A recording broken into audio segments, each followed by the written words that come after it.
Hindu Mandre jijini Dar es Salaam.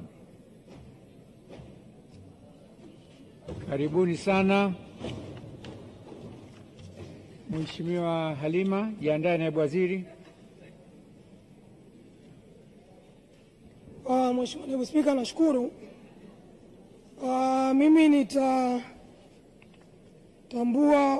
umashuhuri wako wa kufanya kazi Mheshimiwa na waziri na naibu waziri pale ambapo mtatatua mgogoro kati ya wananchi wa majimbo mawili, jimbo la Kawe katika mitaa ya Madale, Mbopo, Mabwepande na jimbo la Kibamba pale kwa ndugu yangu Mtemvu, mitaa ya Tegeta A, Msumi A, Msumi B, Kulangwa na Kulangwa. Kwa huu mgogoro wewe ni waziri wa tatu.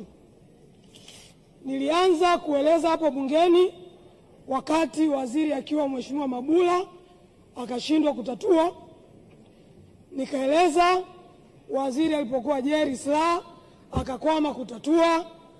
Sasa wewe ni waziri wa tatu. Mheshimiwa Dejembi, kwa sifa unazopewa, ninaomba basi sifa hizo wananchi hawa zaidi ya 250,000 ambao wanaathirika kwa maeneo yao yaliyochukuliwa na DDC mwaka wa 80 kwa kuto kufuata utaratibu, kwa sababu serikali ya kijiji haikushirikishwa wala haikutoa baraka, wakaenda kupata hati mezani.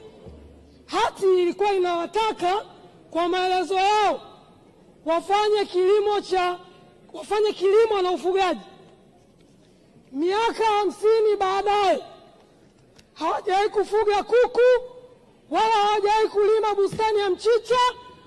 Wameenda kutaka kuondoa wakazi wa asili, na ambao wakazi wa asili kwa sheria za ardhi za kipindi kile walikuwa na umiliki halali, na wao wameuzia wananchi wengine. Kwa tunapozungumza watu 2,500,000, tunazungumza raia ambao walikuwepo kipindi kile kama wananchi ama wakazi wa asili, na wananchi wengine waliokuja kununua maeneo. Mheshimiwa Waziri, nikuombe sana, nimesoma hotuba yako. Unasema kwenye mwaka huu 25-26 mnataka kutatua migogoro 3,000.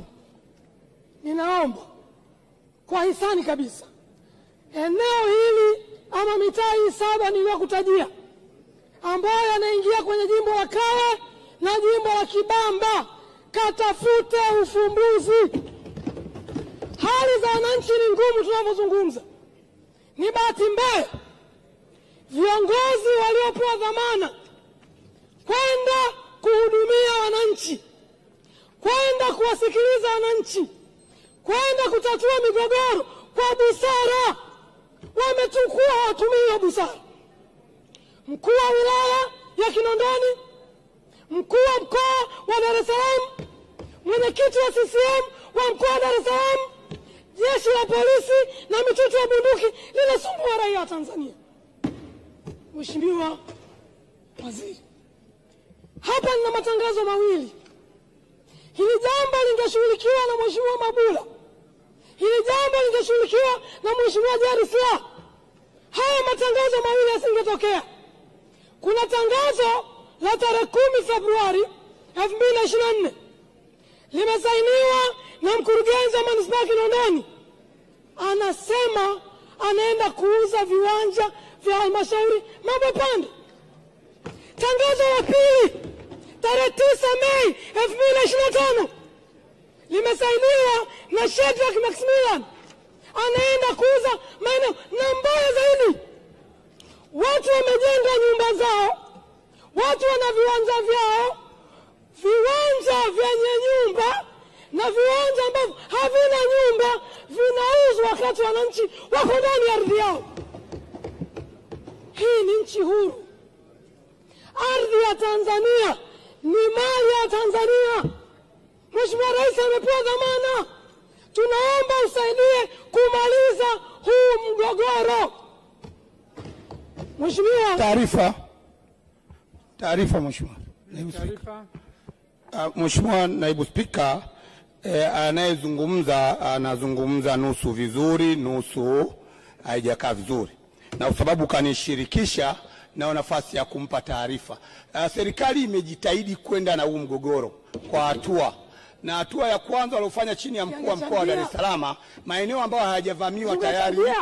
Twende taratibu. Acha kunipotezea muda. Maeneo ambayo hayajavamiwa katika eneo hilo, Mheshimiwa Naibu Spika, tayari serikali imetangaza wananchi waombe wapewe, lakini maeneo ambayo yamevamiwa serikali imetoa maelekezo tayari wananchi walipie kwa square mita shilingi 3,000, baadaye yale ambayo hajavamiwa square mita ni 15,000. Unaweza kuona tofauti hapa serikali iliyofanya.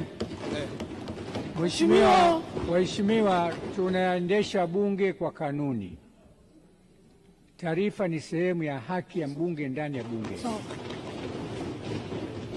na msemaji anapewa taarifa, jibu lake ni moja tu: kukubali taarifa au kuikataa, naendelea na shughuli zake. Mheshimiwa, haina haja kutupiana maneno, haina haja kugombana, wala haina haja jambo lolote. Ndio kanuni zinaposema.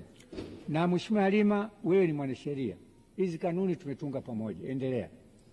Mheshimiwa Naibu Spika, sipokei taarifa na ninamshauri mbunge. Acha upokee taarifa, endelea. Sipokei taarifa. Ushauri wangu ni kwamba akasome nyaraka zote za historia ya mgogoro huu, aende shule akajifunze. Mimi ni mbunge wa mwaka wa 20 sasa, siwezi kusimama bila kuwa na nyaraka ya kuonyesha historia ya mgogoro ulitoka wapi mpaka tumefika wapi.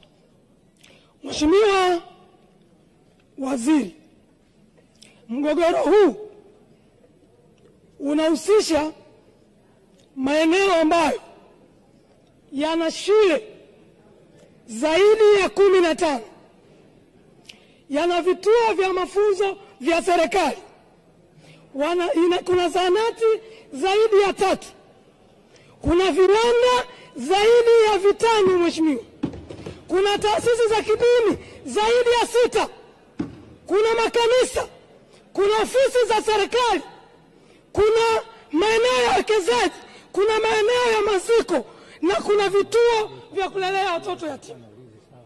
Kwa ni eneo ambalo linahusu ekari zaidi ya 5,000. Kwa nimalizie, juzi wananchi walikuja wakakuona wizarani, umewaahidi wananchi utaenda kwenye maeneo husika kati ya tarehe 2 mpaka tarehe 7 mwezi wa 6. Wananchi wameshajitangazia huko kwamba waziri wa ardhi unaenda kuwatembelea. Ninaomba ahadi yako itimie, ukatatue mgogoro. Ushauri wangu mwingine, Mheshimiwa Waziri, ushauri wa bure kabisa, nenda sikiliza pande zote. Watu ambao wanashiriki kukandamiza wananchi sasa hivi, wakijua na ziara, watakuwa wakupotoshe. Sikiliza upande wa serikali, sikiliza upande wa wananchi, upate kweli haki itendeke. Jambo la mwisho, tunalalamika hapa na naomba waziri utujibu. Tarehe 2 Februari 2022 Benki ya Dunia iliingia mkataba na serikali. Kengele yako ya pili shapigwa. Mengine mwandikie waziri. Ndio utaratibu wa bunge. Hata mpira kufika dakika 90 kama mfungwa moja hujarudisha ndio basi tena. Mheshimiwa Jessica.